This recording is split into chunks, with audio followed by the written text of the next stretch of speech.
When leaves on boxwood turn yellow and dry, there are several reasons for this. For example, box blight. But now we will talk about another reason. This is the boxwood caterpillar. It's a Sprouted Seeds YouTube channel. Subscribe and let's get started. When you know what to look for, box tree caterpillars are fairly easy to find. Little patches of nibbled leaves are the telltale indicators. Upon closer examination, you ought to discover tiny black balls that resemble grit beneath the tightly woven webbing. This is caterpillar poo. Treating the box tree caterpillar is challenging because it hides inside its webbing and wraps itself in Buxus leaves. That year, these bushes suffered from the boxwood caterpillar. But as you can see, some of them were treated with a biological insecticide in time and were not affected, while others were treated late. The caterpillar almost completely ate them. But even on the most affected bushes, young growth appears this year. I don't like aggressive contact insecticides. Due to their rather indiscriminate nature, you run the risk of killing a large number of helpful pollinating insects while spraying. Here are 3 other ways to beat the box tree caterpillar. 1. Box tree moth pheromone traps. Using a female box tree moth's pheromone, the box tree moth trap attracts the male moth.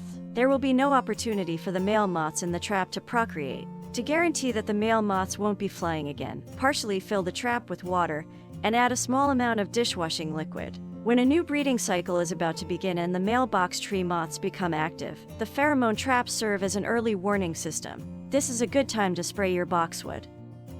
2. Biological insecticide.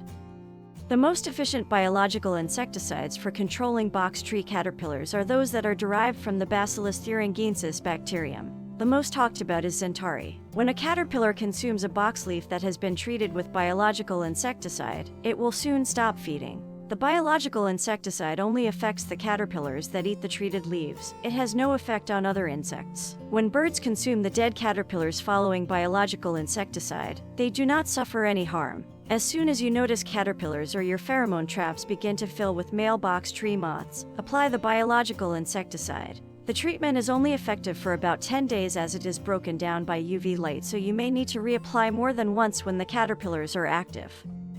3. Handpicking.